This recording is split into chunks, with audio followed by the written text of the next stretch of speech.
It's not about what you have, it's about who you have. It's not about where you live, it's about how you live. And it's not about what you do, it's about why you do it. Welcome to the Momentasize Podcast, episode 5. Today, I have an amazing story for you guys. From going negative $100,000 in the hole and living in a mobile home to millionaires in under 2 years. This couple, they're not only great at business, they have a phenomenal family. They're also some of our best friends. Without further ado, please welcome Jake and Becca Hermeling. Thanks for having us, Dirk. Yeah, thanks for coming on. It's been quite a journey getting to know you guys. Why don't you just tell the listeners, give us a little background, the story, etc. Yeah, absolutely. So today we are married. We're going to be celebrating 10 years this October, and we have 3 children. We live in Bend, Oregon. I was born and raised here. She's from Central Valley, California, and we've had kind of a fun entrepreneurial journey. It's been an adventure. Yeah, for sure. And I will say, so we're going to get into a lot of things talking about how to build wealth and how you and I agree that real estate for the average person is by far the best opportunity to leverage that asset class to get ahead. And our story speaks to that. And I'll have some contrasts from the other things I tried before that. But before we get into any of that, I want to talk about, I think, what's the most important thing for us. And it's being rich in relationships. And this was a foundational thing that a mentor, probably about a decade ago, laid out for me. And he said, he's a guy, I look at his life and I admire him. Like, that's what I want my life to look like when I get to that stage, right? He's a Christian, a man of faith. He's a husband, faithful husband, got a bunch of kids, and he's a businessman who's done really well. Yeah. And he said, when I finish my life, I want people to know me as someone who was an investor in relationships. It was super wealthy in relationships. And so for us, we're Christians and we believe in the gospel of Jesus Christ, and it's the hope to salvation. And really, like, the only thing that you could take with you when you end your life is those relationships, right? Eternal souls. And so I think in the world of business, the temptation is to trade the relationship for the short-term gain of money. And one of the things that I really connected with you on, like, right away, and we'll tell that story, but is here's a person who has means, who has resources, his family does. And the principles are, if it's not a win-win, if we can't at the end of the day put our head on the pillow and go, I gave it my all to make sure that I'm not taking advantage of somebody and we're creating more opportunity, then it's not a deal, right? And so I think, you preach and practice it all the time. It's a relationship business. Yeah. And that is really like what motivated me. And I think how we've been blessed in this journey to be faithful in that way. And I think from my perspective, God has honored that because there's stuff that's come together that I just can't control that, right? Yeah. I wasn't afraid to roll up my sleeves and work and go for it, but I can't make texting you at 9:00 at night and knocking on your door the next morning and then all of a sudden building this relationship that's turned into tens of millions of dollars in real estate. I know. But more than that, like, incredible memories with our families, right? Yeah, 100%. So. I mean, it's well said. I couldn't agree with you more, right? It's all of the wealth and richness in life comes from the relationships. You guys are now going to celebrate 10 years together. Talk to us about how you met. That's one of the richest relationships you could have, that partnership. Talk to us about that, and congratulations on 10 years, by the way. Thanks, man. Yes, how'd you guys meet? Talk to us about that. Yeah, you want to? Well, I moved to Bend after college for an internship with a nonprofit that was run locally by a family from Bend. And then we actually met at church. So we were both serving on the worship team. He's a drummer. I play the keys. So. Yeah, our joke is, I always say we had rhythm. Yeah, good rhythm together, baby. That's a good joke. Yeah, so we ended up like in the same Bible study group and just seeing each other a lot throughout the week without even trying. He was actually dating somebody else when we met. But we got to get to know each other as friends for quite some time before anything really. Yeah, like 3 months, and then 3 months later, I think I proposed to you. Yeah, I mean, quite some time. Quite some time is relative. It is a little relative. Quite some time for us. No. Yeah. We but met similar with you, we had that. A year. Sorry, I didn't mean to talk over you. No, all good. We met fall of 2013 and got married fall of 2014. Yeah, and there's a great story. I know it, but the listeners don't. about you guys got engaged, and that was awesome. So you got engaged, and then your first entrepreneurial journey started as well. Talk to us about that a little bit and how that that's great. So, so I was kind of, I think this is a good way to sum it up. Back then I was too broke to pay attention. Right. Okay. Mm-hmm. So I was kind of ADD trying all this different stuff. And, early on it was seasonal retail, Christmas trees, fireworks. And so I met her, we start dating in the spring. I know I want to marry her in the spring. I'm like, okay, let's do a summer proposal, fall wedding. So July, I've got this firework venture, and I'm like, I'm going to go big. Yeah. I did TV advertising, and a part of it was we had this with the nonprofit that she worked with. They were doing a trek to the top of Mount Kilimanjaro, and we all had to raise 10 grand to go on that trek, and it was a fundraiser for the event. And so I was like, sweet, the fireworks will cover that. We'll go to Kilimanjaro, and at the top, I'll propose. Like, what more epic story could be than that? Yeah, it's a perfect one. That's literally the perfect plan. Totally. And so the way the fireworks business works is basically all the sales happen in the last 3 days. Yeah. So we're like doing all this prep work for the first couple of weeks. And it's like Saturday, I want to say the 4th of July is on a Monday. I get a phone call from my brother-in-law who's running one of the stands. Yeah. We've been running the TV ads. We're like gearing up for money out, money out. Market. Yeah. And he calls me up. He's like, dude, you better get over here. The fire department's here. You got the state police. You got the bomb squad. They're looking for you. And long story short, you got the bomb squad looking for you, baby. Long story short, I was working at another one of these stations. Yeah, she was running one. I was running station. Yeah. So there's multiple stations. Oh, we had 3 of them. And you had a bomb squad at one of them. Yes, He's like, you got to get over here. And then right now. showed up at mine too, and I was like, just to give context, how old are you at this time? 20, let's see, it would have been 20, you were 14, 24. Yeah. You were 24. I'm 36 today. So 24 with the bomb squad after you. Yeah, exactly. What happened next? So I go over there and I meet with them, and it's not that great of a story. Long story short, we had used a new wholesaler. They'd put some combo packs together, and in Oregon, you can only have certain, they call them safe and sane fireworks. Yeah. And there were some mortars in there that are only legal in like Washington. Yeah. And so because the whole team showed up and all that, they're like, all right, well, we're going to confiscate everything and we'll meet you at the head office in Salem. And so I went and met with them, and they realized that I wasn't like a nefarious actor, right? But it was kind of like to prove a point. They're like, sorry, bud, like we're going to destroy your inventory, and like good luck next year. You know, like we'll give you a permit next year, but don't let this happen again.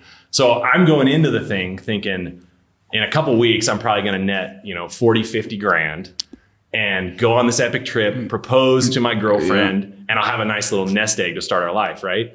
Instead, I go something like, 10 or so in the hole, because I put all that money out and it's just done, right? Yeah, you marketed, you got it all set up, and they took all your inventory. That was it. Yep, yeah. Boom. So yeah, that was an early learning lesson on my entrepreneurial journey. So you're 10 in the hole.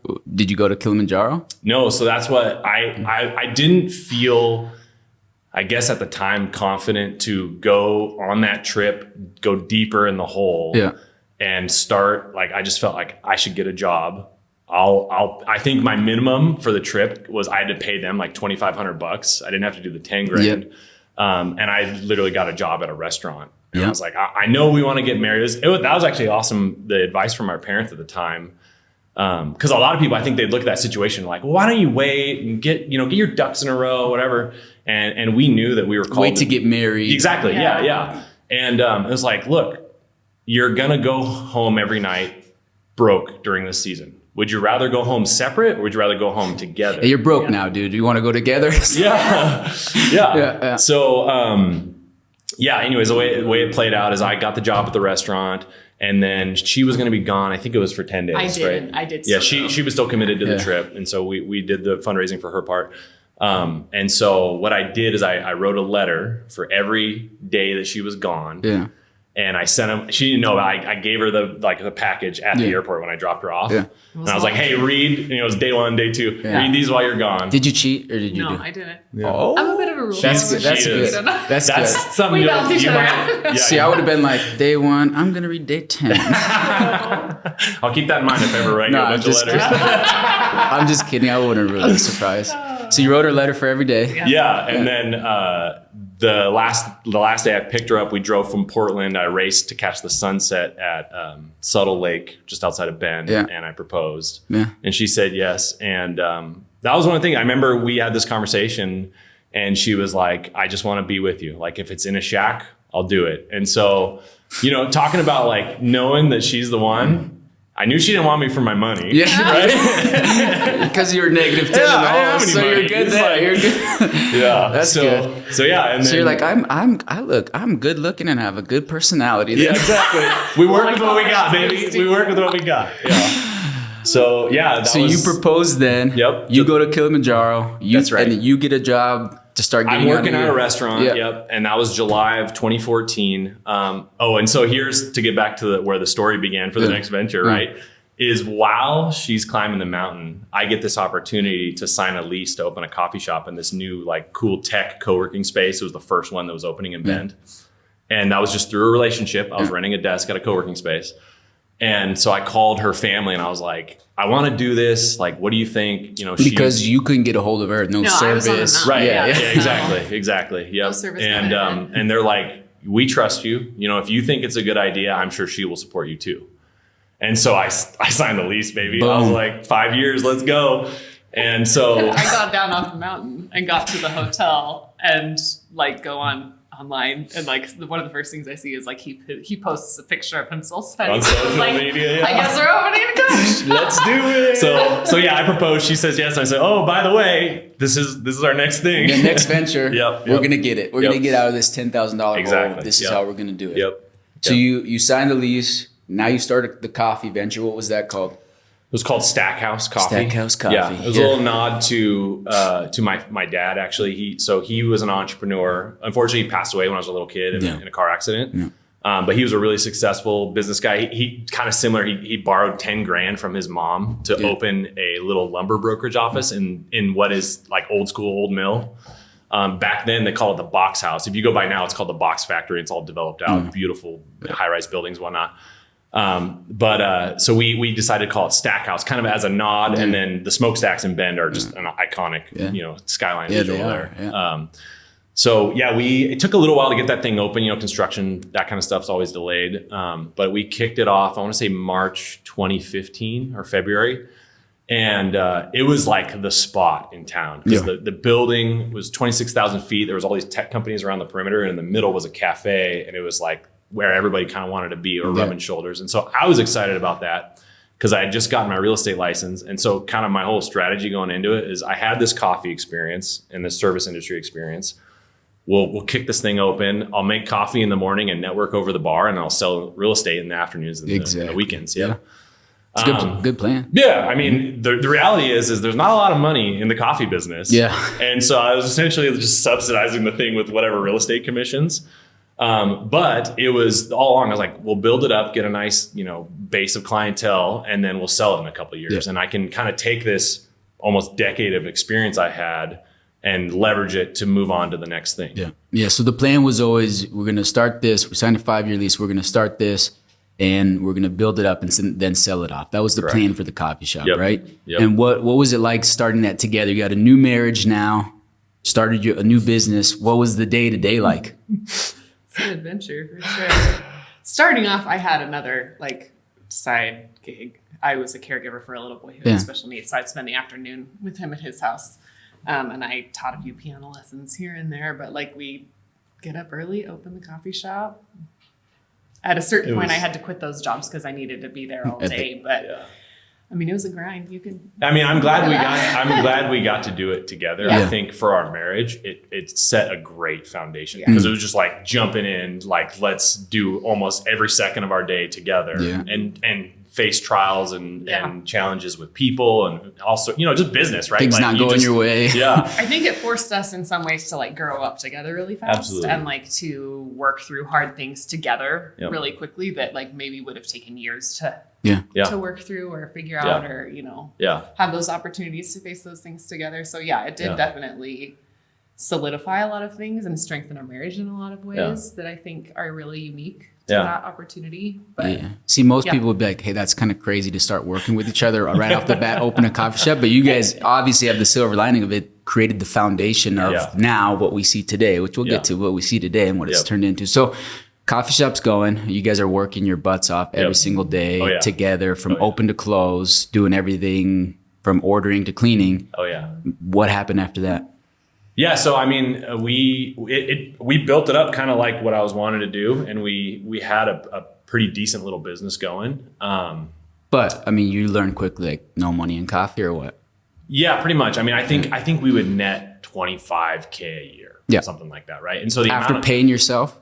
No, that's what we got. That's it. That's what we got. Yeah. Yes. And we're working right alongside the staff and make sure, they get all the tips, right? Because that's their main income for the most part. I mean, we would pay like $1 above minimum wage, just trying to attract some better talent, but there's a real ceiling there. Oh, yeah, that's hard. Yeah. And the difficulty was we spend time training someone up, and then in 6 months, it's an entry level job. They're off to the next thing, whatever. A lot of times they don't even give you notice either. They just like don't show up for a shift. Yeah. You're like, hey, where are you? They're like, oh, I got a job down. For real. Like, okay, I guess I'm working your shift today. I've had a customer call me and be like, hey, you guys open today? I'm like, well, we're supposed to be. Yeah, they're like, fortunately, and this will be into the next segment of the story here, is we live just around the corner, and so I'd run over there and take care of it. And I'd say the biggest thing we got out of that was the relationships. Yeah. And that's the one thing I miss. I kind of don't miss anything else. But the relationships, like just connecting with people every day, that was phenomenal. Yeah, the energy, the relationships, going back to what you were saying, right? So that's going on. You're working your butts off. Yeah. Then what? Yeah, so I remember at one point we did a stretch of 42 days straight, open to close. So like 6:30 in the morning till like 7 at night, just being there. Yeah. Stint of being open on Sundays. Yeah. Which didn't last very long. Yeah. And we at the time we were renting a little like ADU in Bend. It was like $800 a month, which is insane compared to today, right? Yeah. But for us, we're like, man, we're basically just sleep there. Like we're gone all day. Like, let's try and save some money and buy a house. I called up my folks. I was like, hey, can we live in your garage for spring and summer? And by the end, I'll have enough money, we can go buy a house, right? And so we get out there, and within a couple weeks, it was a couple months, but my folks decided to move to Colorado kind of like suddenly. Yeah. And they're like, hey, we're renting the house out, and they got to be in 2 weeks. So you got to find a new place. Yeah. So my mom, I tell you what, my work ethic and penchant for creativity in problem solving and all sorts of stuff, it comes from her. She moved us to a ranch when I was a kid. Brilliant move by her. I'm following her lead right now to teach us how to work. And so, this was just an example of get out of the nest, like learn to fly, little bird. Yeah. And at the time I felt betrayed, but I look back and I'm like, man, I'm really glad I actually had to learn through that. So in 2 weeks, we had to find a new house, and Bend had like less than 1% vacancy on rentals. And I'm like, I really don't want to go back into a rental. So I just started scouring Craigslist, like what opportunities are out there. And I find this I don't even think there was a picture. It was like a Craigslist ad. It was like West Side mobile home, like $5,000. And I was, it looked almost like a scam, right? Yeah, like, no. And I call the number and they're like, oh yeah, there's this little mobile home park, like right off the road up to Mount Bachelor, like awesome location. And these people defaulted, and like we're going to sell the house. The rent in the park is like $450 a month. For the pad. Exactly. Yep. Yeah. So I look at Becca and I'm like, hey, like, I go check it out. And so we go down there, and man, this thing is from like 1959. I don't think anything had been updated since then. Yeah. And they probably just had dogs in there going to the bathroom for the last 50 years. Yeah. Like that's what it smelled like. Right. And fortunately for me, she's not afraid of work, and she's not afraid to take on a challenge. And so we're like, we can make this work. Like, I think this makes sense for us. Because what I was feeling is I'm like, man, if we have a kid and we're in a rental and we can't move forward financially, like I felt the pressure of getting stuck. Yeah. I've seen people get stuck, right?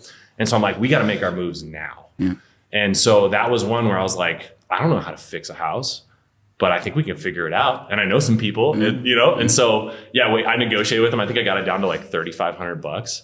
And we went to work, running the coffee shop, still selling real estate.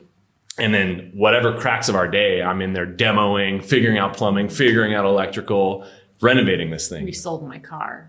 Oh, that's right. We sold our car to buy it. That's right. Yeah. So that's what you did. Yes. Yeah. And you went to one car. Yeah, we went to one car. See, I got to pause on that for a second. Like, it just takes what it takes. Entrepreneurship is not pretty, right? Like, look at all those sacrifices that you made along the way, right? That at that moment, you guys felt like, hey, it just takes what it takes. We're going to do this for the bigger future. I think sometimes people want to get started, but they're not willing to sacrifice to get there. I mean, you did everything from one, you opened up the coffee shop, then you're like, you moved into a garage. You have a newlywed. Yep. You moved into a garage, right? Then you're like, okay, we can't live here. You moved in 2 weeks later, you're like, we got to get out of here. You're like, what's happening now? So now you got to get out. Then you go and you got to get this mobile home. And not only are you like, okay, you don't close your mind. Like, I don't have $5,000. I don't have $3,500. You're like, what are we going to do? Well, we have a car. We're going to sell a car. Now we're going to have one car. So you just sacrificed all these things. It wasn't a pretty situation, but you just did it, and you did it again and again and again because you knew that it was going to lay the foundation to what you have today. But I just want to touch on that. Like, people, if you want to get into entrepreneurship, you have to be willing to sacrifice, right? Yeah. And that's a perfect example of what that looks like. Yep. So you buy the mobile home after you sell your car.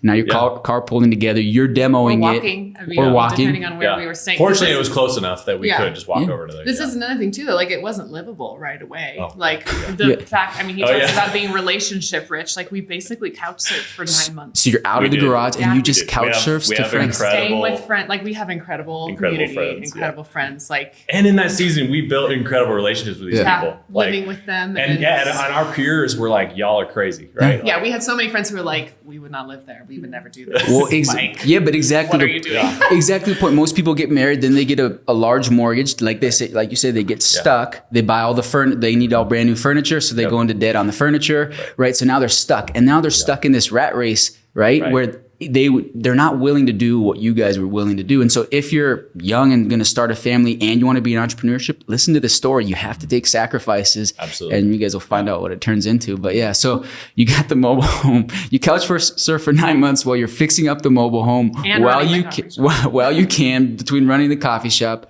Then what? Yeah, so I'll touch real quickly. The mantra running through my head in this season is, I think it's Dave Ramsey popularized it. It's, if you want to live like no one else, you have to live like no one else for a while, right? So make the sacrifices and later you reap that reward. Say it one more time. If you want to live like nobody else, right now you need to live like nobody else. Yep. And that was, especially in our peer group, right? They're all like getting like nice rentals or whatever. And I was like, no, we're going to go mobile home, babe. Like, this is, and fortunately one of my mentors, he still lives in a mobile home. He's one of the richest guys I know. And he's got a pretty epic life. Yeah, he does.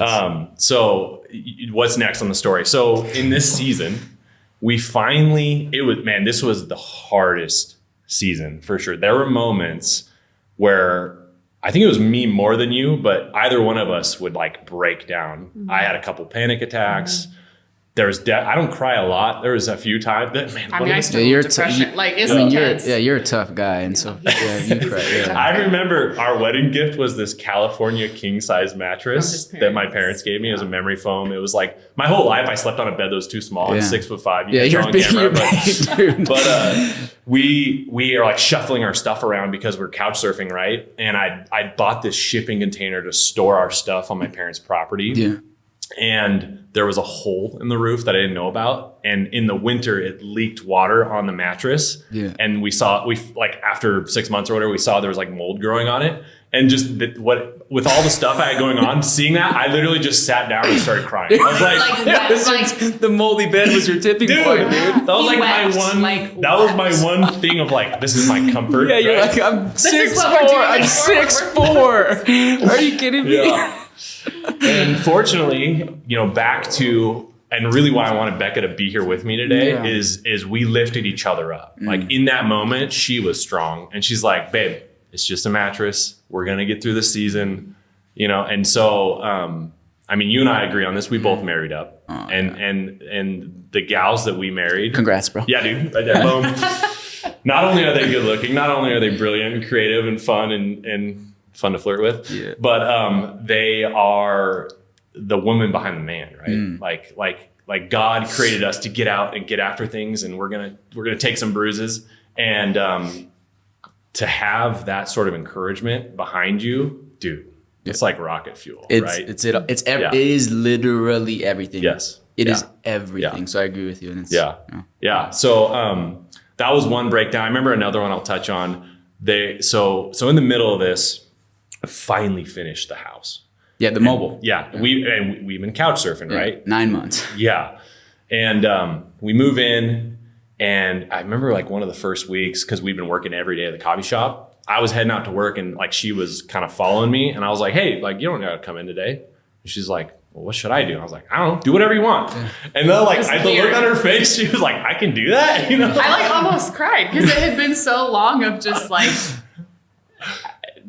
the grind of the coffee shop. And like I constantly had to be available. You never know who's not going to show up or whatever. And it's like, you just always have to be on. Yeah. You know, you saw the first little glimpse of like, after all the getting all those challenges, getting kicked down, you saw the first glimpse, and you're like, wait a second, I don't have to come in? Yeah. Are you sure? Well, and that was the thing. I mean, I'm essentially persuading her like entrepreneurship is the way to go. Yeah. And she's being an incredible wife going, okay, like I'll follow you. It's not what I grew up with. It's very different from She's like, it is. We're 10 grand in the hole, but it's the way to go. Let's go for this. Yeah, exactly. Yeah. Well, and I'll tell you, to even open the coffee shop, I convinced my folks to loan me 60 grand. Yeah. They took a little HELOC on one of their investment properties, which real estate's awesome for tapping equity. But, you know, it was like the opportunity came to me. I didn't have 60K. So I got creative. I'm like, who do I know? How can, you know? And so, as we're doing the thing, we finally like feel like we get to a point where it's like, we could relax a little bit, right? Not just redlining it the whole time. And about a year in or what? This is, cause it would have been, we started spring of 2015, and I think that spring of 2016 is at this point, right? Yeah, just so everybody knows, that means they were grinding to the bone for over a year. Oh yeah, grinding. And we decided to plan a trip to go visit her family in California.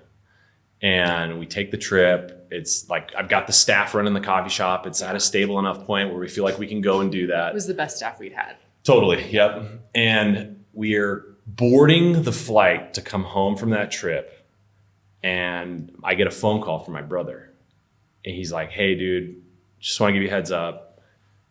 My wife and I are getting a divorce. And they lived in Portland. So we'd always like drive up and stay with them and fly to California back. And so that was like, welcome back to reality, coming back from the little tiny vacation. And then I open my phone to my email, and I see an email from my landlord's attorney saying, you're short on rent, and we're not going to give you the right to cure. You have 10 days to move out of the coffee shop. 10 days. So talk about, I thought we were like finally gotten to a point. Yeah, you're like, we had a good vacation, and then boom, right back to reality. Boom. Psych. Yep. Not today. So yeah, I mean, I'm what, like not even 26 at this point. I'm like, oh great. Like I'm getting into my first legal dispute. Yeah. And so I hire an attorney. We essentially negotiate 9 months to sell the thing. And so this is my new, put on the next hat. Yeah. Let's figure out how to market and sell a coffee shop now under duress. And long story short, I sell the thing 5 times. Great deals. Like we would make 6 figures on the exit. Leave it behind us. I'm happy, right? And this is, I think you asked me what is my biggest mistake. Yeah. I remember as I'm putting this coffee shop together, I saw someone advertising their services for lease negotiation. Yeah. Right. They're an expert in that. Yeah. And it was like $2,000 or something. Yeah. And I'm like, I can negotiate a lease. I can read a lease. $2,000 is a lot of money for me right now. Like that's not worth it. If looking back now, I would pay 50 times that. Yeah. Right. Because the sticking point was every time I sold this thing, that landlord had to sign off on the transfer of the lease, right? Yeah, and he wanted you out, so he did. Yeah, he wanted me out, and so he just blew up the deal. So he would just say, "No, you're good." So at month 8 of the 9 that I have to sell, he's like, "All right, you can sell to these guys or move out," and that's the deal, right? So so he rigged it on you. We had to take the deal, and that's where I learned like our mentor. Ken McElroy, who we both look at. This really was cemented for me. He has a similar story where he's like, I realized I was on the wrong side of the desk. Yeah. Right. And so that was it. It was just like, the mistake that I would change is I would definitely make sure I have the right counsel pay the money to negotiate that lease because of those sorts of things. Yeah. But also being a tenant just kind of sucks. Like, you want to own the building. You want to right? own the building. Yeah, oh, yeah. And so that's what people ask me now. They're like, would you ever do a coffee shop again? And my response immediately is like, yeah, if I own the building and I didn't make money on it, like, because I love the community aspect of it. Yeah. But if you're trying to build wealth, that's a tough road. Yeah. It's a tough road. So you had to sell to that business, and what happened? So instead of me exiting with 6 figures in my pocket to go on to the next thing, we go $100,000 in the hole at that point. Yeah. After all the legal fees and all the stuff. And this isn't $100,000 to a bank that I can go, whatever. Sorry, I'm bankrupt. Yeah. See ya. We'll start over. It's to my parents, right? I owe my parents $100,000. Yeah. I can't walk away from that. No. So we closed on the thing, I think December of 2016. And we took off to California, and I think we stayed down there for a month just to like get some space from the whole thing, right? And I'm pregnant with our. Oh yeah. child And by the at this way, point. we find out. Yeah, shortly. This was the summer. It was before that. This was like we got pregnant in that season of like things are going well. Like, It's like, time now. Come on. Like we had been wanting this and looking forward to it. You're like, let's do it. And the Lord blessed us with our first, but he wasn't. I was still pregnant at that point, and like pregnant working the coffee shop while he's trying to sell it and all of that. And then we're $100,000 in the hole, expecting our first child as well. So. Yeah, you got pressure on you now. Yeah. I mean, and a lot of pressure. Mm-hmm. And go ahead. Sorry. No, I mean, one thing I would say about pressure in general, right, is you're either under pressure. You're always going to be under pressure if you want to do something great. It is inevitable. You cannot avoid the pressure coming. The question is, are you going to fold under that pressure? Even when it seems like that everything ended, right? Were you going to fold and give up and say, hey, this entrepreneurship thing isn't for me? Right. Or were you going to turn it into something? And that's where you'll see what your character's made of, right? And you guys did that together. So you go out for a month. You leave for about a month to California, right? Yep. I mean, now most people would say, hey, it's done. What are we going to do? Like, maybe most wives would be like, I don't think this entrepreneurship thing is actually a good idea. Sure. Right? Because now we're $10,000 in the hole one time. We're 10x that now. We're $100,000 in the hole I'm now. on a good track record. So what's next, right? So you go away, and tell us about what happened there. When did the baby actually? When was Lincoln born? He was born March of 2017. Yeah. So we closed December. Yeah. We basically spent January in California at her parents' house, which have been great support. Yeah. Love them.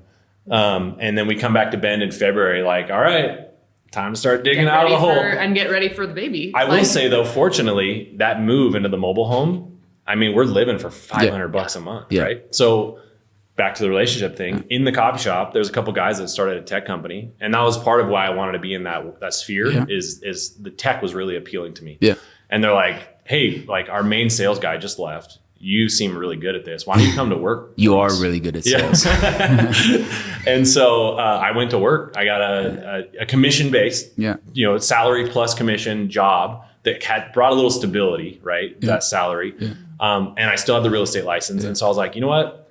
We can live on less than what I'm making from this job. Yeah. And anything that I make in real estate, I'll just chunk those commission checks towards paying down that $100K, right?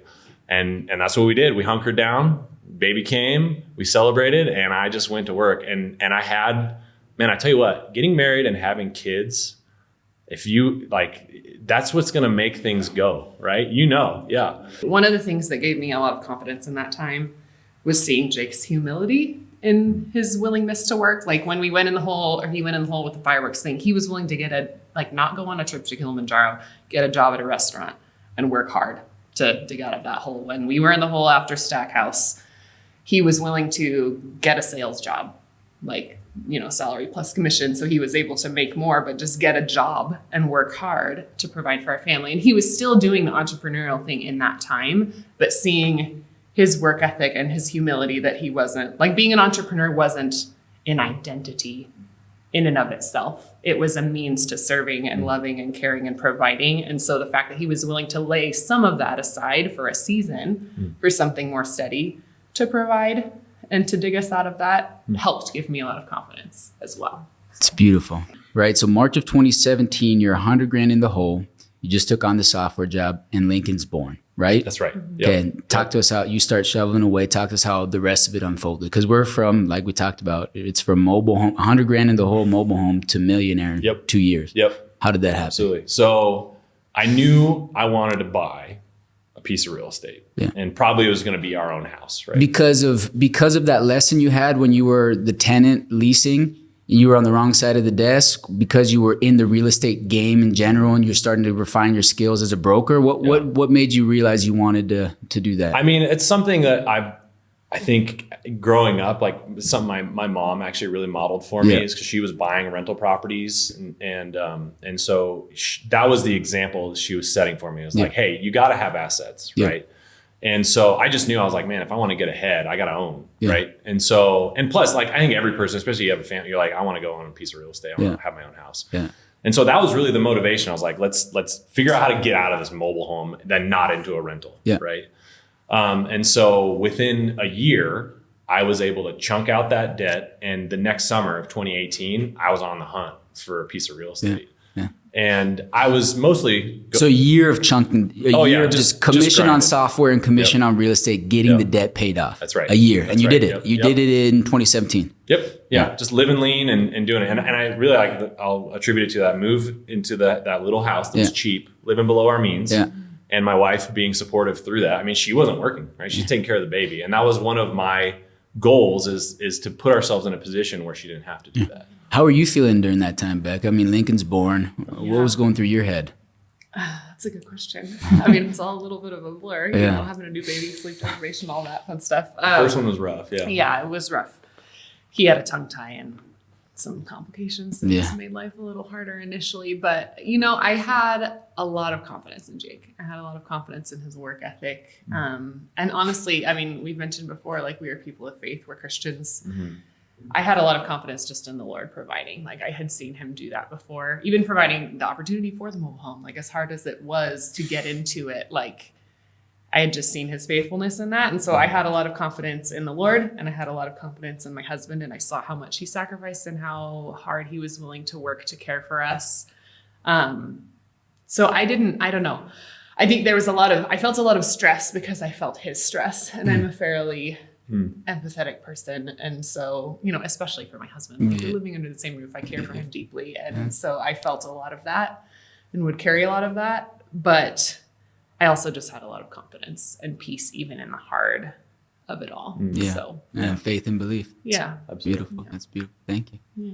So you climb out of the hole. Yeah. We're in 2018, and now you're like, I am going to get my first deal. That's right. Yeah. I wanted to buy a house, right? Yeah. And I'm just kind of looking at single family homes, like a 3-bed, 2-bath, whatever we can. How many deals do you think you looked at before you, like, how did you figure out if it was a good deal or not? How many deals did it take to analyze? You know, I wasn't even there yet. Like, I didn't have that savvy. I was really like talking to a lender, like, what could I even afford, right? And I think with our tax returns, he was like, I think you could maybe reach $400K, which at the time in Bend actually had a few opportunities. Yeah. And so I was just like, all right, let's get the pre-approval thing and we'll go shop for a house. And I remember, this is another like tribute to my wife for seeing value where I'm in the weeds and I'm not quite seeing it. Is she finds this thing on Zillow. It's this big house, like 2,800 feet, 7 bedrooms, on a half an acre right by the river in downtown Bend. And I know the property. It's a great property. It's awesome. Yeah. And I glance at it and I'm like, we're not going to live there. Like, come on, babe. Well, what was it listed at? It was like $399. Yeah. She's like, I think that seems like a really good deal for that, you know? Yeah. And I'm just thinking about like what I'm going to move my family into. Yeah, right? now so you're like, I don't have my investor. You got Lincoln. Yeah, you're not. You're exactly. Like, well, I'm like, we could partition off part of the house and live in it and rent the rest, even if we needed to. Yeah. And we got always pregnant with our second. Yeah, right. Oh, that's right. In February of 2018. Yeah, so as you start hunting deals, you got the next one coming. And then so that's what's on my mind. Starting to feel small. Like, we're gonna have 2 babies in here. Yeah, you're like pressure's starting to feel on a little bit, I guess. I got 7 months. I can't have another baby. What's cool is all the people that we would spend time with, they think this way, right? And so she didn't grow up thinking that at all. Like her parents have been in the same 4-bed, 2-bath house for the last like almost 40 years now. There's nothing wrong with that. No, not at all. And they have some other circumstances in life too that have made it so that that's what they need to do. Right. But to attribute how it rubbed off on you, that you were seeing that value. Right. And so back to like who you surround yourself with, right? So back to the story, she kind of persuades me like, let's just go look at it. And so we're like driving home. I think it was after church on a Sunday. I'm like, it's on the way. We'll swing by. Let's check it out. So I roll up and the thing's kind of a dive, right? Like they got cars all over in the yard. There's like 8 people living in the house. And so sounds perfect. Well, yeah. See, so this is where the story gets good. Is that there's a guy standing on the front porch, and I'm like, yeah, I'll go talk to him. Right? Mm-hmm. You're not supposed to just like walk into a listing, but there's somebody there. So, and by the way, that's the Jake Hermeling way. Like he will just talk to you because one, he cares. It's just legit genuine, but he's not afraid of anything. So yeah. And it turns out it's the lady that owns it. It's her nephew. Yeah. And he's like, yeah, hey, I'll give you a tour. And so I go walking through this house. And I'm just seeing all the doors in the bedrooms, and I'm like, what do you like? He's like, she's like, oh, or he goes, she rents all these rooms out individually. She lives in one of them, but she rents them all out. And I'm like, how much rent? And he's like, oh, like $400 or $500 a room, something like that. And so I'm like doing the math, and I'm like, hold on a minute, like this just got really interesting. Yeah. And so being a broker, I can just write my own offer, like boom. So I called the agent. I'm like, hey, I'm going to write you an offer in the next 10 minutes. Yeah. And we really just lucked out on that one because I think it'd only been on the market maybe 4 or 5 days, and we beat everyone else to the punch. Yeah. I got the offer in. I think I was somehow able to get like a 2-month escrow, and so we were able to do some additional negotiating, and I had to work through a bunch of paperwork on the like not traditional stuff. This is very much a Jake deal, which are quite creative. Yeah, they're creative deals. And so the win on this one was we were able to close on this house that had 3 lots underneath it. Yeah. And the house was on 2. I was able to split off the 1 lot. And within, I think, a year, I put a little money into the house. Oh, wait, hold on. Let me go back a little bit because this is another, I got to get creative because I don't have all the money. Yeah. I'd have all the money if I'm moving into it, but I can't, basically with the lender rules, I can't buy it as an owner occupied. I told them I would, and really to get the deal done, we would have moved into it. Yeah. We were gonna move in. Brainstorming what that would look like for us. That lender just did not believe me, and I didn't have time to change. And so in the middle of it, he's like, you need to bring in double of what. So I'm thinking I'm gonna have to close with 40K. He's like, it has to be 80. 80K. Yep. So fortunately, and you don't have. I don't have 80 grand. I don't at the time. I had like just paid off 100 grand, and I was like, really, actually, I don't even have the 40. I have real estate deals on escrow that are closing right before my deal closes, and so the bank is even willing to go, those deals closed, you got the money. You're like you're showing them the closing dates, the list. You're showing them everything. You're like, it was like 2 or 3. It's gonna work. Yeah. You're like, come on. I'm gonna get 12 here, another 10 there. Totally. Oh yeah. Yeah. So again, I'm like, okay, I guess we got a new roadblock. Like, I gotta close on this property. This is one of the best opportunities I've seen. And so I call a few people, and fortunately her grandpa has means, and I caught him just at the right time because he was like, yeah, I was just about to put 50 grand into a CD at 2%. And I was like, I'll tell you what, loan me 40, I'll give you 3%. Yeah. And he was like, done. Like, let's do the deal. Yeah. So once it was in that CD, you would have been in trouble. Yeah, right. You would have been stuck for totally. Yeah. And I mean, he let me borrow it. I think it took me a year to pay him back. But within a year, we put a little money into the house. I was able to split off the lot. I refinanced it, cash out refi, and pulled, I think I got about 90 grand back out. Yeah. So pay off grandpa, money in my pocket. And the house is netting me like $3,000 a month. Yeah. So I'm like, this real estate thing works. Yeah. And I'll tell you, so in the season where I'm grinding, I think maybe this is where most people, they might work during the day and then at night they go Netflix or whatever. Yeah.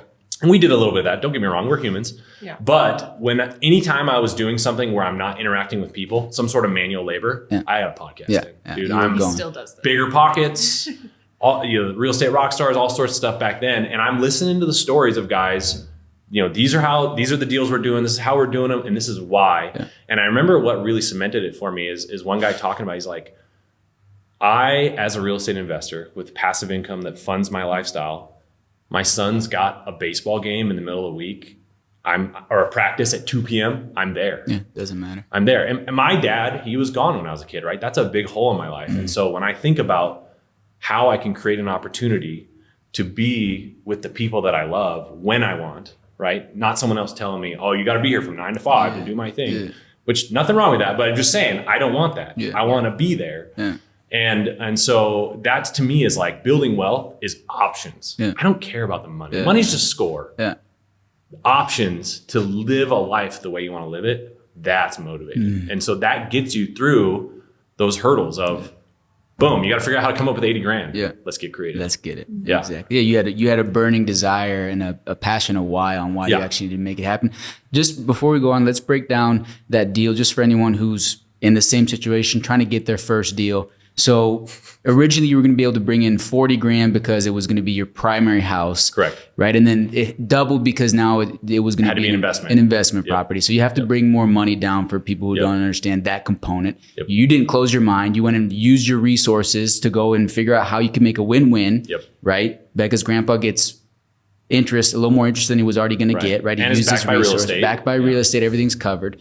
And then talk to us about how that refinance worked, the cash out refinance. So you closed the loan and you had to work on it for about a year. How did you said you had that money, 90 grand that came out of it. How does that work? Yeah, absolutely. I mean, fortunately, and this is typically where real estate goes in general. It's appreciating, right? Fortunately in Bend, it kind of, we had a good run for the last 8 years basically. And so, a combination of doing some simple things like going and fixing up bathrooms, paint, that kind of stuff.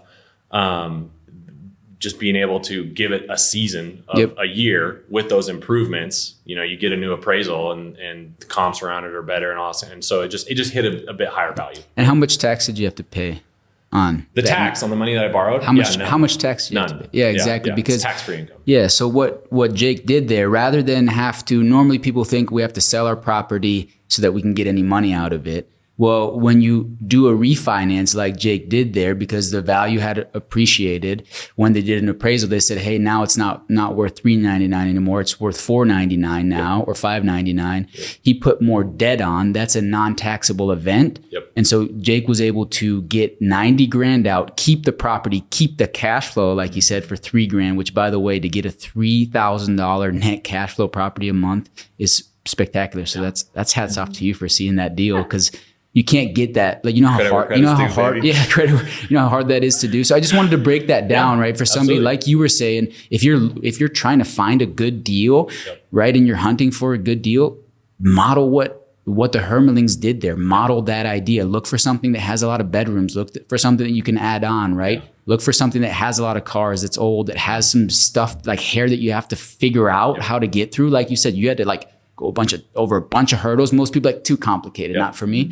But every time you solve a problem, you unlock value. Absolutely. So I just wanted to touch on that for people who are trying to find their first property. That's what made that property so special. So you get the cash out refinance, then what?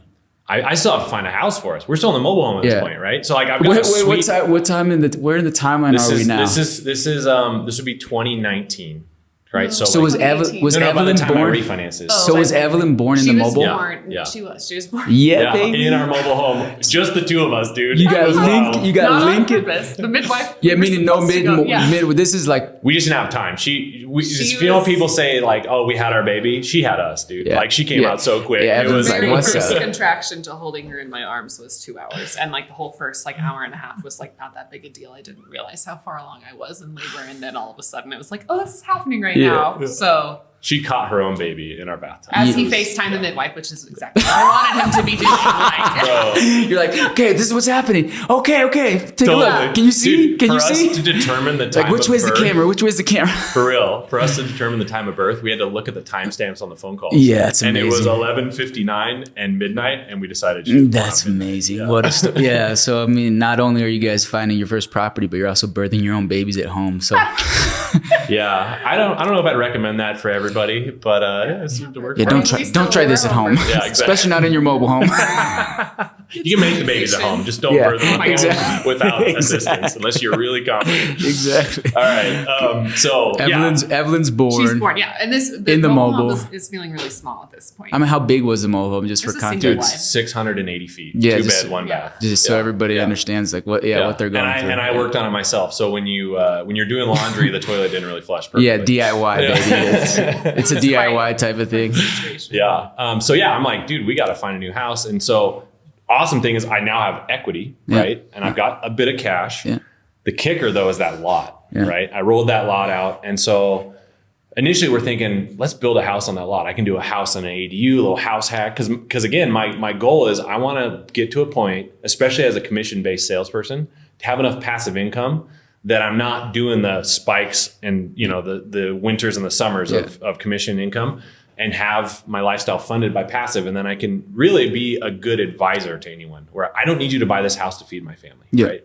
But it takes all that pressure off, right? Because that is one thing that's hard with sales, is if somebody's struggling and now you're trying to get a sale done, that makes the sale much harder on the person that you're trying to serve, right? Because you just have pressure. Like you just have pressure. You don't want to have an ulterior motive, but you're like, I need this to close. It's more tempting to sell it to them in a way that doesn't actually serve them. Yes, exactly. Because you have these pressures. So now that's great. That's actually a beautiful point. It's a really important, beautiful point. So you get that pressure off you now.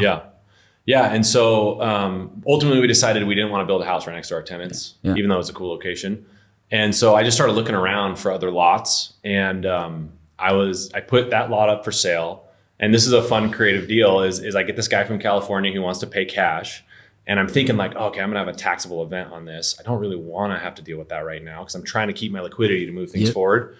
And so we find this lot on the west side of Bend that's pretty similar price. And I'm like, hey, tell you what, and this is cool. I built a relationship with this guy mostly over the phone in a pretty short amount of time. I was like, why don't you buy the lot that I want to buy, and we'll just trade. And then there's not a taxable event. It's just like kind, boom, boom. Yeah.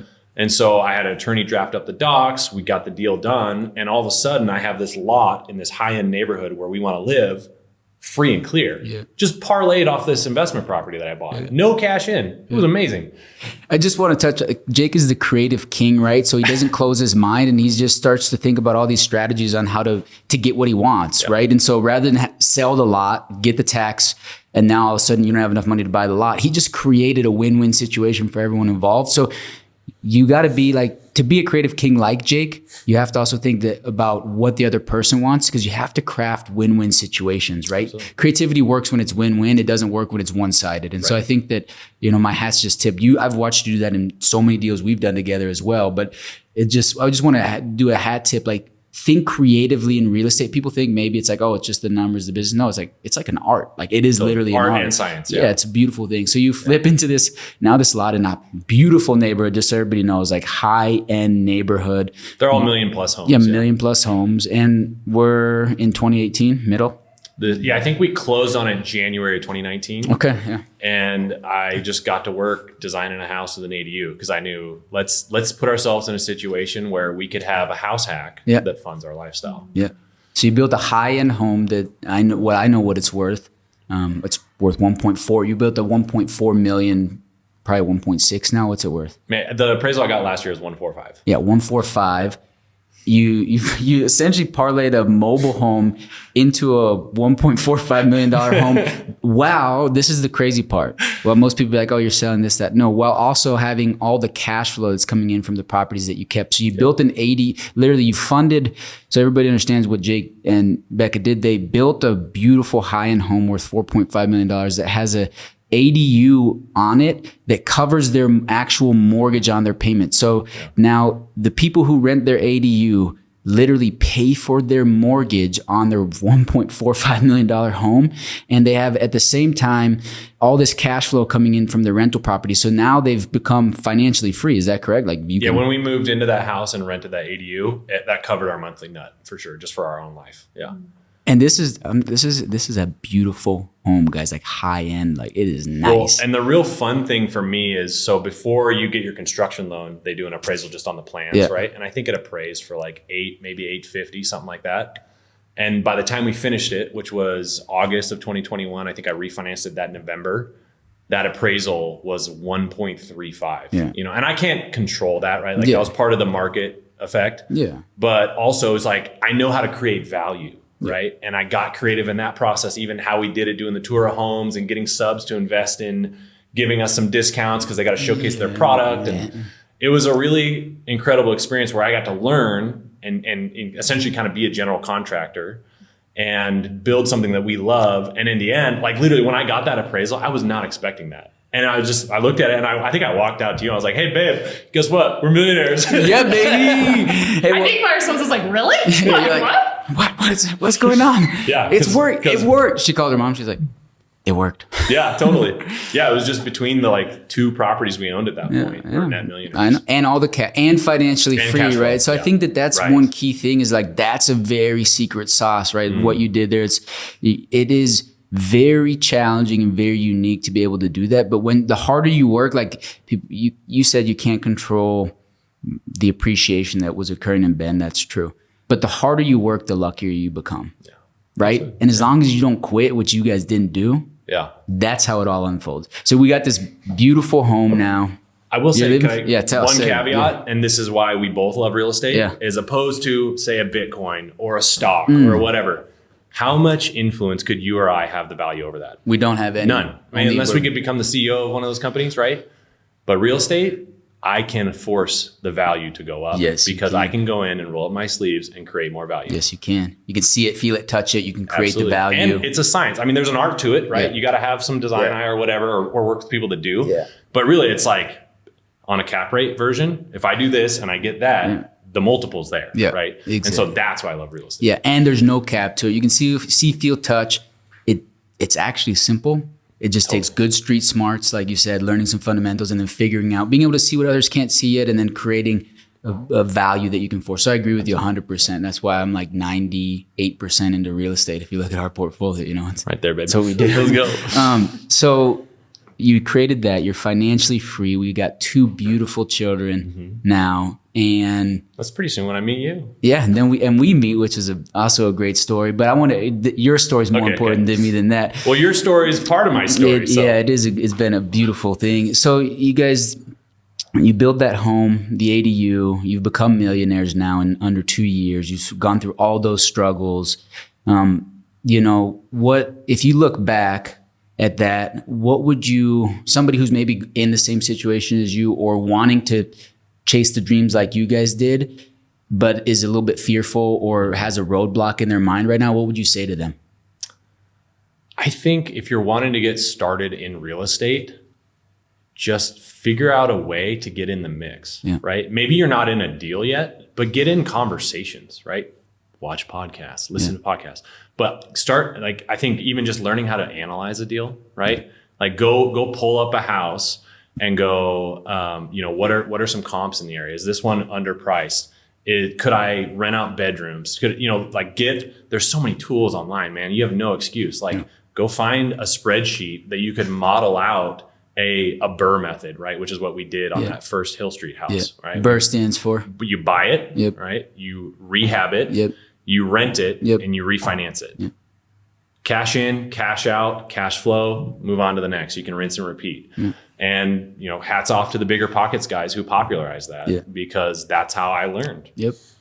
And there's so many different avenues in real estate. So I think if you're just like starting at zero, just get a little sampling of a couple things and see kind of what, what makes sense for you, what you're interested in. And then from there, focus. Like you always say, I love this, where the focus goes, energy flows. And if I were to give myself advice when I was younger, is that like focus on, I think the vehicle is real estate, but whatever vehicle you choose, you'd be surprised. Everybody tries to get something done in 1 or 2 years that is not probably super realistic. But if you stretch that over 5 or 10 years, it's like exponential. And so I got my real estate license in 2013. It's now 2014. So I'm on year 11. 2024. Wow. Sorry. Yeah. 2024. Ends in a 4. Yeah. Thank you. I do the same thing. Yeah. But I got your back. Yeah. Appreciate it. Point being though, is like, I kind of went in with a bunch of energy and then I kind of fizzled and got distracted by other things. And if I look back, I'm like, man, if I'd had the focus there, I would be even further than I am now. But it was kind of that like year 7, 8 of this 10-year journey that things really popped for me. Right. And so I don't know, I think that's what I would say. If somebody's looking like if you've decided this is your vehicle, just get in it one way or another and start driving.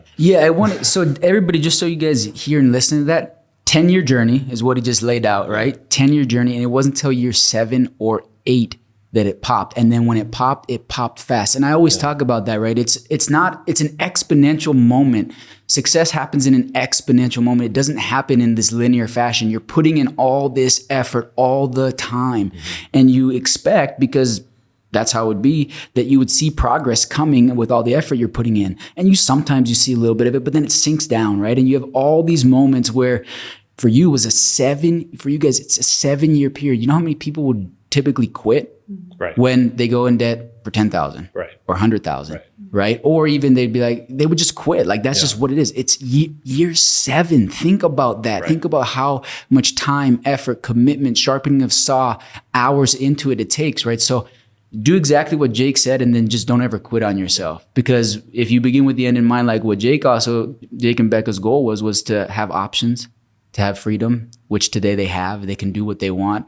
You know, I want to go actually into that. So like we talked about how you got from, you go. Sorry. Come on, go. Just the one thing we say all the time is sometimes you win and sometimes you learn, right? And so that, if you can have that mindset, it'll help you focus over that extended period of time, right? Because you're always moving forward. And I think you're a great example of that. Yeah, Jake just said it best. Sometimes you win and sometimes you learn, and don't ever quit on yourself and your dream. So you guys are now financially free. You become millionaires, now multimillionaires. Talk to us about what's life like today after that whole journey, and what's next for you guys. Yeah. Well, that's what's really fun now. So early on, right, I get my folks to take this risk and loan us 60 grand, and I kind of botch it, and they have to take a bigger risk because it's then 100. And fortunately, I'm able to prove over a period of time that I can pay that off and find success. And they own a big piece of property out in Tumalo. It's 30 acres. And we now have bought a portion of that property and are building a family home on it. And by the way, in cash, just so everybody knows. So you went from, right, like you're staying in the financial freedom game. You went from, again, like trying to figure out how to scrape up $3,500. Now you're building a dream place, because it's the model. So it just like, that's what can happen in 10 years just for people, you know. Well, and I think to get like kind of behind the curtain on this thing, I mean, that was one aspect of the deal with my mom, because she doesn't have a mortgage on it. And she's like, and personally, I think it's really wise to leverage cheap debt. But I also see a scenario here where on my personal residence, I really like the idea of not having debt.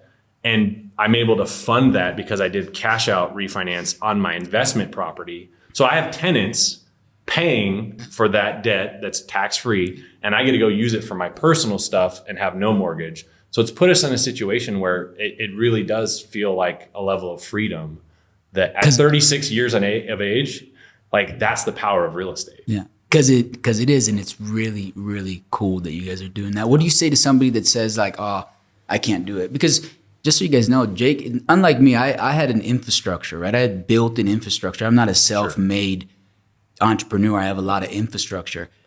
You had no infrastructure. You had to go and scrape. You had your mom, you had people, examples, et cetera, but you did not have somebody that, you weren't in a family that was already in the real estate development game. And now you've made your way into it. What do you say to somebody that's like, how can I do this? That's a good question, I mean, I can't say that I didn't have infrastructure, but I did seek out people that would want me to win, right? And so I think that's it. It's like, maybe don't be afraid to speak your dreams out loud around the people around you.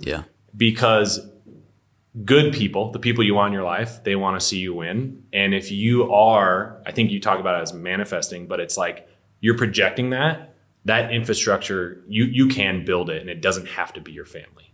Right. And I think that's a big portion of it is my family. Don't get me wrong. And if we're trying to relate them to your infrastructure versus mine, it's a little different, but I've got a vision, and I'm going to go find the people that need to help me bring that vision into fruition. And that's the infrastructure. So whether it's family or not, it's relationships. Absolutely. And that kind of goes back to everything we were touching on at the very beginning. Like community and relationships. And sometimes you just need to go find a bigger vision, right? Like that's why I love about being around guys like you. I say, people say you got BDE. I say Dirk's got BVE, big vision, energy, baby. There you go. Appreciate that. Hey, I appreciate that. I appreciate that. And like our friend Dwight, right? He's got 10 kids, runs multiple companies, And he's just a good old boy he's one of the that best. is awesome. And so I just like, I grew up without a dad. I went and found, like I knew, okay, so here's a good one for you. He just loved a latte, whole milk latte. That was his thing. It was kind of his daily deal. And he was someone I wanted to be around. So I would literally go buy a latte and take it to his house and just hang out with him. Yeah. And like so much of what I learned and the opportunities that have come to me have just been from building that relationship. That is so important for people to know. Yeah. Think about how important that is. You wanted to be around him. So you weren't like, whatever, excuse. You just made it happen. Like you just showed up. So he figured out what this gentleman, who I agree is an amazing man, what he wanted, what he liked. And then he found a way to buy time by getting him a cup of coffee and just hanging out. Yep. Go and figure that out. Yeah. Figure out somebody that you look up to that is where you want to be, right, and find a way to buy their time, because they'll do it, right? Absolutely. But you can't just take. You got to give. Well, and I think too, that's such a cool story, though. I didn't know that story. Hey, so shout out to Ben Soap, by the way. Yeah. Best soap in the world, bensoap.com. Yes, it is. No, but I think another aspect of this too is if you're going to go and seek advice, act on that advice, because what these people who don't need things, they don't need money, what's rewarding to them is to invest their time into somebody and see that investment come to fruition, right? And I think, I mean, he said this time again, he's like, dude, I would, like, he gave me a $6,000 loan and I paid him back $1,000 a month. That was kind of our first little trial run. And then the next thing, you know, he's like, I told you to try this or whatever. I'd ask him for advice and I'd go do it. And that was so rewarding to him. And even just to come back to this house we're building in Tumalo, the reason I'm able to pull that kind of cash to do it is because he brought me in on a deal that it's just he and I are partners on, that is a big, big deal. And I was able to pull that money out to do it. But we had built this relationship, right? Yeah. So figure out how you can build relationships. Yeah, figure out how you can do, and it genuinely, right? I think that it's not, you can't go out and build relationships because you're like, I want this. And that's not, doesn't work that way. Yeah. You have to genuinely be there, build the relationship because you care, and you have to do it out of the right mindset, which you do, right? It's not just like, you can't just go build any relationship. It has to be real, genuine connection. Right. Right. And I think that that's huge. So you're building the property on the ranch now. When is that going to be done? Well, we got final this morning. Boom, baby. Congratulations. Thank you. Yeah. So your final Today's there. A good day. Today's a great day. So you guys got final there. Yeah. Are you guys going to tell us you're having another baby too or something like that? Dude. Not yet. I mean, she does all the work on that one or most of it. So I'm just letting her decide that timeline. But I tell you what, having more kids on a ranch makes a lot of sense to me. Makes a lot of sense. You need workers. That's right. Yeah. So okay. So you guys are you got final. Congratulations. You're gonna move out there when? Probably this summer. I think we'll be able to. Yeah. I mean, it's not move-in ready or anything yet, so we got a few things to do. But yeah. And so you'll literally be living out the dream that you guys have started to build together. Right. 10 plus years ago. You're now. I visualized this when I was a teenager. I was like, one day I want to raise a family out here like this, like the people I look up to do. And yeah, I mean, in a quicker period of time, I feel like than I had maybe thought was possible, it came together. Wow. Especially with the giant crevasses I feel like I fell in financially early on, right? Like, where most people would be like, yeah, no, this isn't for me. So, wow. But so you, congratulations. I'm so happy for you guys. And, I think that so many people can pull inspiration and feel energized by what you guys have had to go through to get to where you are today. And, looking at you guys, I cherish my time that I get to bring my family over with you guys. We align because we all know what really matters in this world, which is having our children, raising our family, and being around people that we love and care about, right? And so I cherish those. I look forward to coming out to the ranch with you guys. I look forward to watching how you guys grow your family and the business. I think that we'll definitely need to have you back on. We'll go deeper now. How do we met and all of that? But I just thank you guys for taking the time to come and speak. Before we go, though, any books, any kind of books, it can be any book, but any books that you would recommend to anybody that's listening that really influenced you? Yeah. I mean, I think if you want some nuts and bolts, go look at any of the Bigger Pockets resources for deal making. The one that stood out to me, though, is just a classic. It's How to Win Friends and Influence People, Dale Carnegie, right? Yeah. And there's so many great lessons in that. But one of them that stuck out was he likens why, or I guess he tells the story like, why do people love dogs? Yeah. Right. And it's like, you see a dog and it sees you. Actually, you come home, right? The dog sees you. And the first thing it's doing is like smiling and wagging its tail and its whole body's wiggling. It's so excited to see you. And that builds like that connect. You're like, wow, this thing really appreciates me. Right. Think about how we treat people, right? If you want to build relationships, how are you making that first interaction? Yeah. And that's something I really, really admire about you. You are really good at making people genuinely feel appreciated when you see them. And I see it in your team. It's phenomenal. Like they know they're appreciated. They look up to you. They're willing to follow you through, the journey of entrepreneurship. And that is always been a powerful lesson to me. So that book has way more than that, but that was one that really stood out. It's a great book. I agree with you. It's a good one. Becca, you got something for us? Doesn't have to be business. Give us some family stuff. It's not going to be. So. We were talking about this a little bit last night. I was listening to a podcast yesterday that was talking about how stories instill virtues in us, and it makes us feel passionate about the things that are right and feel hatred about things that are wrong. If we curate our stories well, and if we choose books and resources that are really quality and, can make you love seeing somebody be courageous and stand up for the vulnerable and really hate what is evil and hate people taking advantage of vulnerable. But I think like reading good fiction stories can really help instill those things. But also I was thinking back to a memory of when we were living in our ADU as newlyweds, just reading stories about people who have done hard things, I think helps us to have perspective and encourages us to endure really hard things. Like we were listening to Unbroken by, I think it's Lauren Hillenbrand. Yeah. But it's the Louis Zamperini story. He was an Olympic athlete who ended up, he was a pilot in World War II. He was a bombardier in the Air Force, I think, during World War II. His plane went down over the Pacific. He, lost at sea, literally fighting off sharks, ended up being a prisoner of war in Japan. It's an incredible story. And he survives the whole thing. He goes on to live a really rich, full life, mentors young men, just incredible story of faith and perseverance. Yeah. Stories like that. Stories like The Boys in the Boat, like stories that inspire and just, I guess, kind of put into perspective, hard things, and we can do hard things. Yeah. Like seeing other people endure gives us encouragement to And if I persevere. Could kind of tie that up with a bow, if I would, one other thing a mentor said is live your life like a movie you'd want to watch with your kids. And I think that's one of the things that you and I have really resonated on is like the story of our life. What kind of story are we going to create? And we're willing to get up and get after that story.